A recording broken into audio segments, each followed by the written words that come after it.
Finally এখানে অনেক গরু আছে, বাট নানা আমার জন্য পছন্দ করছে এইটা।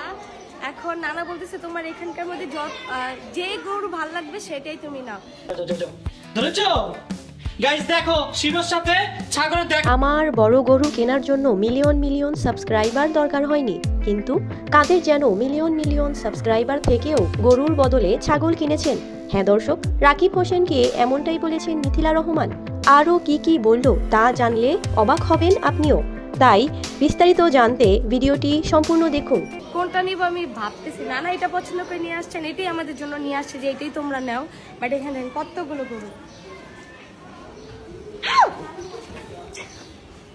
তোমার গরু আই হ্যাঁ না, তোমার গরুটা কি একটা অবস্থা। দুইজন মিলে আসার পর থেকে দেখতেছে মারামারি করতেছে। তুমি সব গরু দেখাও, দেখাইয়া আর কোন গরুটা সুন্দর লাগতেছে আমার কাছে? তো নানা যেটা পছন্দ করছে ওইটাই ভালো লাগতেছে। বাট আমি নানার বলছিলাম এবার সাদা গরু রাখতে। বাট এটার বয়স কিন্তু অনেক বেশি। এটাও দেখতে কিন্তু দেখো, দুইটা দেখতে কিন্তু সেম সাইজ, কিন্তু ওর বয়স কম, ওর বয়স বেশি। অনেক ছোট, এগুলো চাইটা তার দাঁতে এমন করতেছে এরকম করে। তোমার মতো আমার মতো না। যাই হোক, এখানে হচ্ছে আমাদের প্রতি বছরই আমাদের এই যে এটা হচ্ছে আমাদের বাসা, এটা আমার নানুর বাসা, এটা আমার বাসা, এটা আমার খালার বাসা।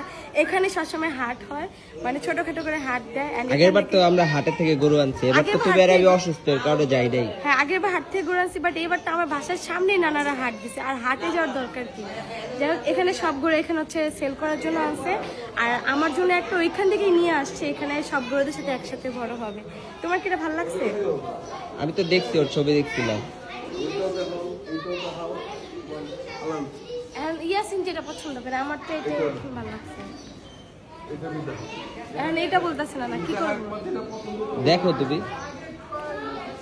না, ওইটাই নিবো, এটার মায়া চলে আসছে, এইটাই নিবো। যাও ফাইনালি, যে আমাদের গরু আগের মতোই, খালি আগের থেকে একটু বড়।